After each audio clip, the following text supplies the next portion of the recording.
Hello. A little while ago on my channel, I challenged myself to read 1,000 pages and see how long it took me to read. I think it took me 2 weeks to read it, and I was like, I can definitely read faster than that. So here we are again to try to beat my record and to check off one of the boxes for my Impossible Reading Challenge. I'm going to be attempting to read 1,000 pages within 1 week. I will check in with you when I figure out what exactly I'm going to be reading to start off this challenge. But I will tell you, I did some math and I need to be hitting at least 143 pages per day to meet my goal. My goal is to get ahead of myself early. That way, if things happen later in the week, I'm not putting myself at a disadvantage right off the bat. So let's see how this goes. It's starting on Sunday at 2 p.m. and it's going to run until the following Sunday at 1:59 p.m. Here's to getting lots of reading done this week. Hello. I finished The Creeping Hand Mystery Murder. I keep getting the title wrong. I think it's The Creeping Hand Murder. I finished that one. I gave it 3 stars. I thought it was a good time. I don't think it was anything special. I didn't feel like the mystery had much element to draw you in and make you want to be the detective. Now, I will say I was reading this on audiobook at my library. Not audiobook, as an ebook on my phone. So, of course, when there's pictures and stuff, I'm zooming in on my phone, trying to picture them. It was not easy to flip back and forth. So I kind of just read it all the way through and didn't do too much backtracking. So that definitely could have been part of the issue. I think it definitely would be better as a physical book where you could be flipping back and forth and seeing the pictures full size. So I definitely think that probably be careful about how you read this. I think you do a little better physically, but it was an enjoyable story. I feel like it would have been hard to put together what happened. I don't know if it's impossible, but I think it would have been hard.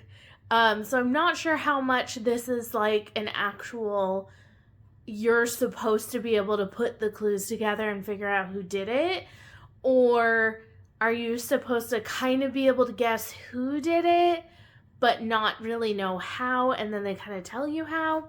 I don't know, but I enjoyed it. It was a 3-star. I would probably check out another one in this series, maybe. I mean, it only took an hour and a half to read, so it was an enjoyable time.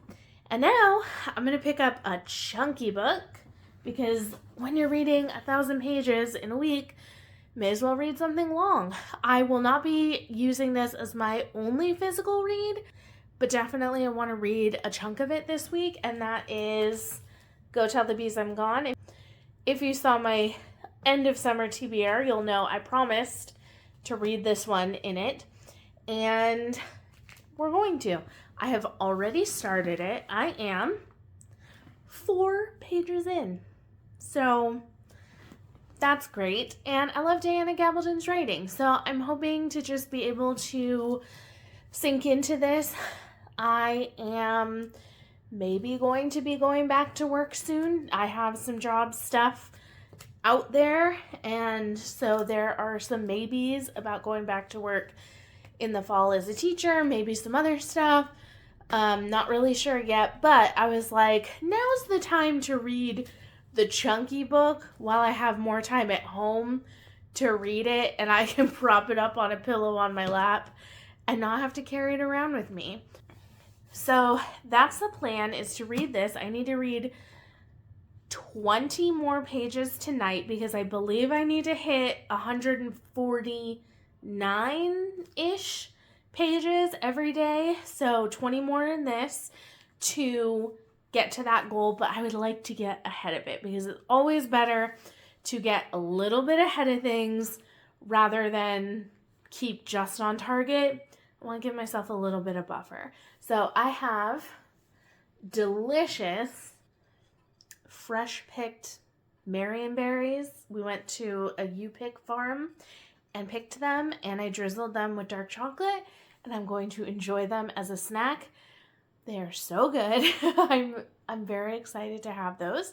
I'm going to munch on those. I have a little bit of an iced coffee left over, and I'm going to read for maybe an hour. So I'm going to put on a nice calm playlist. That worked well for me yesterday in another vlog that I was working on. I was having trouble focusing, so I pulled out some of my really good like calm music playlists that I can listen to while I read, and so that's what we're going to do.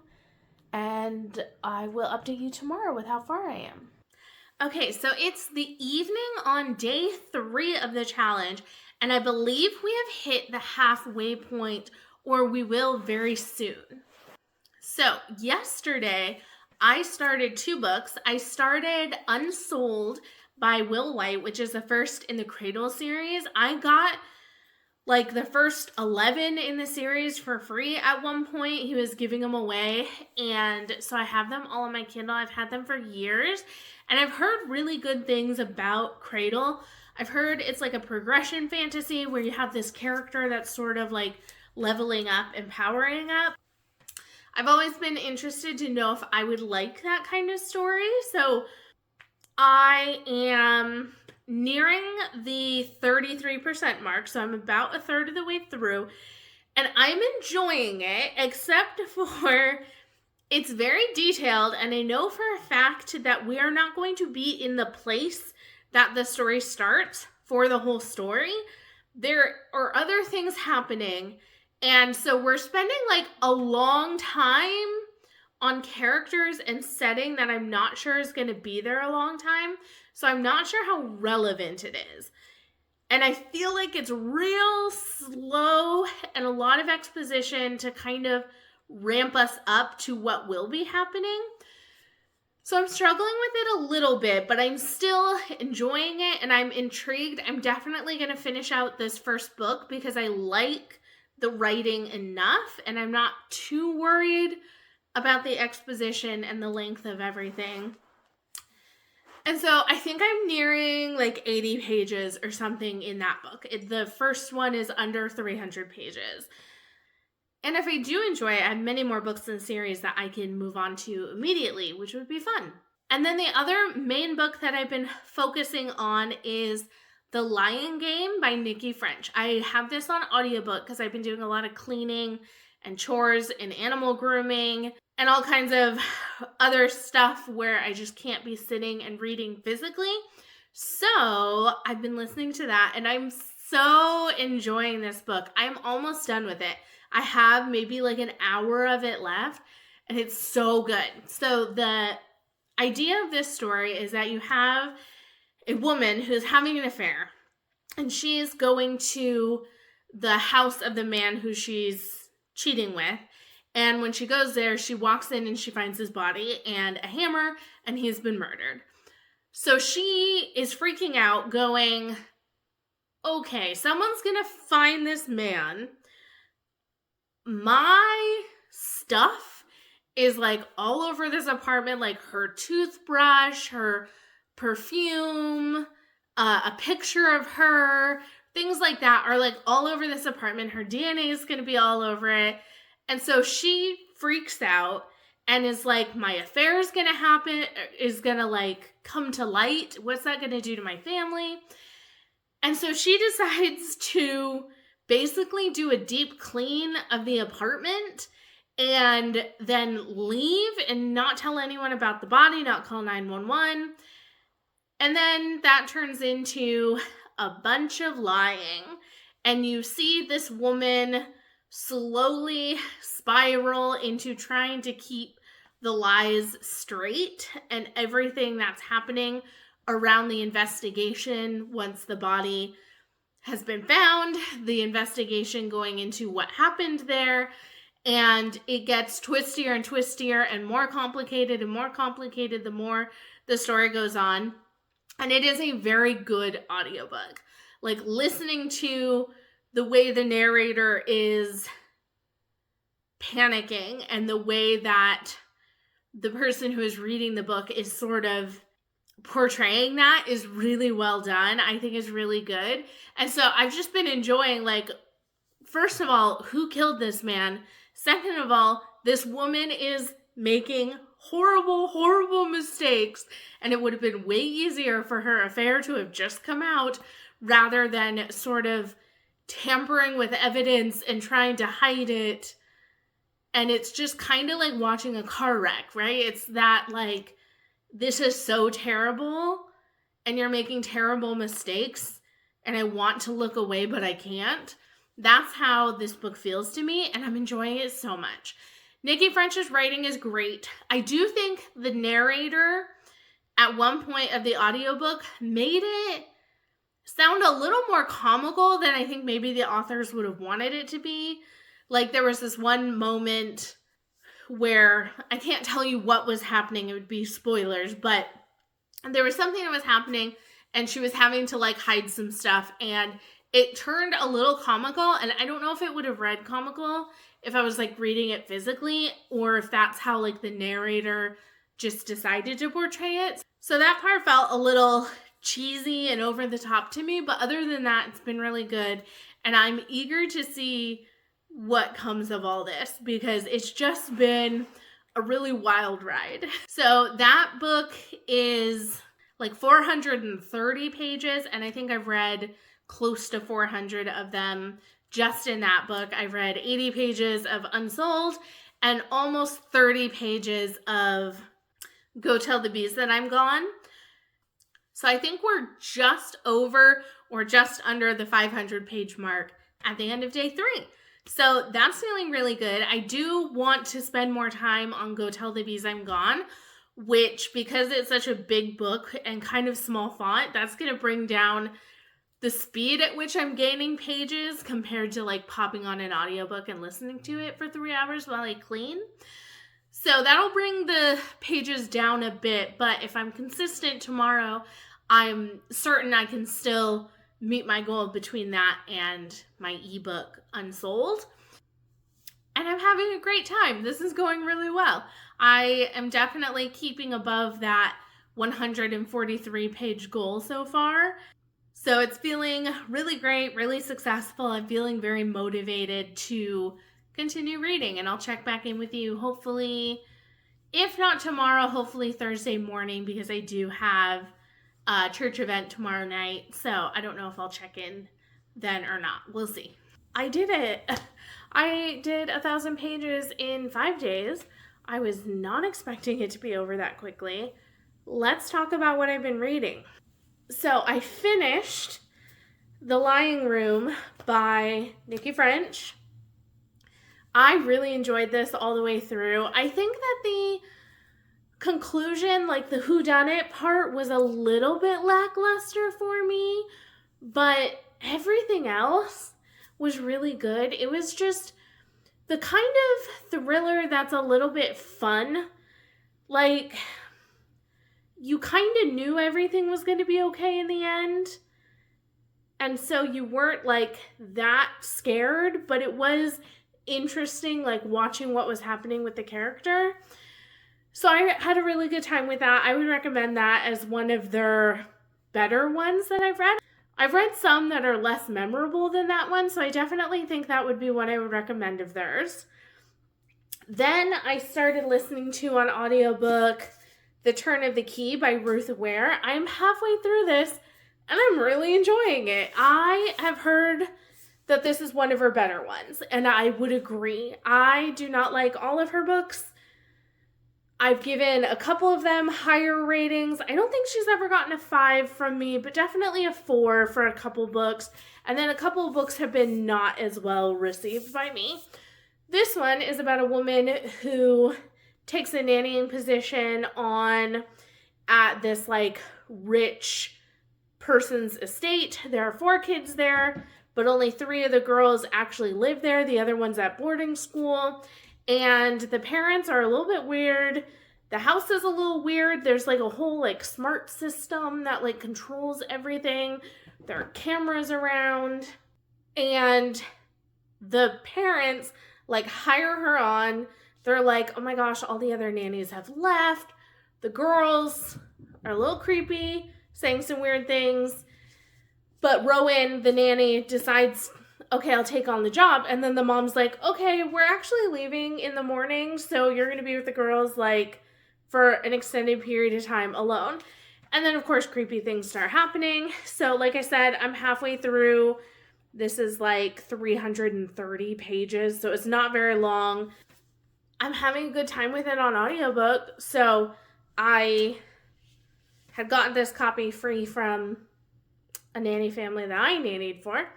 And I'll just pass along when I'm done because I think I'm enjoying it more on audiobook than I will reading it physically. So I will probably pass on this physical copy, but I've read like 170 pages of this. Then I got to page 204 of Unsold by Will White, and I realized I didn't actually tell you what this was about, so I'm going to tell you what it's about, and then I'll tell you what I'm thinking of it. So this is about a boy who is unsold, and what this is it's based on kind of like the Eastern idea of like chi or like a life force, and when kids are like 8 years old in this clan, they like dip their hands into a pool of Madra, which is that life force, and it like tells them what kind of Madra that they have. Well, when our boy Lyndon does it, he reaches in and nothing happens, and he's what's called unsold. So then he is kind of an outcast, like his family still loves him, but he kind of brings shame to their family because he doesn't fit into a path forward. So he's always going to be weak. The progression fantasy aspect of this is that as you like grow and you like consume like spirit fruits, which are these special kind of fruits, think of it like experience points in video games because this is kind of a video game fantasy. You grow in power and then you become copper and iron, jade, gold, and it kind of goes up from there. So Lyndon is always going to be wooden. He can't progress. There's nothing really he can do because he just doesn't fit in this world. And then about halfway through the book, things kind of change and we're shown that there's a wider world and that the people in this world are actually not who they think they are. I don't want to say too much because I don't want to spoil it, but I also feel like nothing happens in the first 50% until you get to that point, so I don't know if it's spoiling much. But basically, there's a wider world outside of what Lyndon knows. Now, I got 70% of the way through this and I decided to put it down. And here's why. This book's world is all about power. That's all anyone cares about is bringing honor to your family, which means being powerful and beating up people who are more powerful than you, or beating people who are less powerful than you. And it's all based on power. And it's this very like patriarchal society where like you would literally like sell your family for more power kind of thing. It's maybe not to that extreme because there are some family ties, but at the same time, I didn't understand why there were any family ties because I'm like, you don't care about each other. Like his parents were not nice to him and would let him be killed by someone if it was someone more powerful than him because they have the right to like kill a unsold person because an unsold person is basically worthless. So it had this kind of weird, like, I don't know if it makes sense, the world that was made here, because you have family ties, but at the same time, your family will like throw you away if someone else is more powerful than you. They're just like, yeah, you deserve to kill that guy. So I just got really exhausted being in this world of just power-hungry, selfish, honor-bound people that didn't really feel honor-bound. And Lyndon you would hope would be like pushing against this idea, but he's kind of going after the same goal. He's choosing to live within the world that's given him, and instead of being like, hey, we could do things differently, he's like, I'm going to get power, but I'm going to get it differently than other people, and actually I'm going to become the most powerful. And so it's just all about power. And I'm like, it just felt so one-dimensional to me. I'm like, I don't want to read about people that are just wanting to get stronger. And I guess maybe that's progression fantasy. Like, maybe I just don't get it. But I just got so tired of it that 70% of the way through, I was like, I'm not continuing in this series. And so I didn't want to finish out the book. So I ended up putting it down 200 pages in. And then I'm still working on Go Tell the Bees That I'm Gone. I am 100 pages through, so a ninth of the way through, barely past 10%. It's definitely slow going, but I'm enjoying it. It definitely feels like a bit of a victory lap for Diana Gabaldon so far. Like, I feel like she's really just leaning into, like, don't we all love my characters? And nothing's really happening. So there's parts of it where I'm like, okay, Diana, get to some plot, please. Because, like, I love our characters too, but, like, we're all just hanging around and chatting. And I need some plot to, like, get me turning those pages a little faster, because it's a long book. So I'm enjoying it, but I am hoping we're getting to some plot. I just got to part 2, so I'm hoping more things will start happening and that the first part was just a catch up of our characters. So this is the first completed challenge for my Impossible Reading Challenge. I now get to go check off that box on my little bingo board, which is really exciting, and I sort of get to put this challenge out of my mind and turn my eyes to some of the other ones. I have lots of plans for videos moving forward of tackling different challenges and how I want to do that. Thank you for coming along with me on this fun journey. I feel like I got a real, like, spark for reading back this week that I've been missing the past few weeks, so that was really exciting. I would love to know if you would ever tackle this challenge of trying to read 1,000 pages, not necessarily in a week, but if you would ever try to see how long it takes you to do it. My first try that I did it took me 2 weeks, so I definitely had to go in with a game plan this time, and I'm not working, so I have a lot more free time, so don't feel bad if 5 days is hard for you to reach. I would not have reached that goal in a week, I don't think, if I was working full-time, so no pressure. But I would love to know if you'd think about taking on the challenge at some point. Thank you so much for watching. I will see you in the next video. Bye!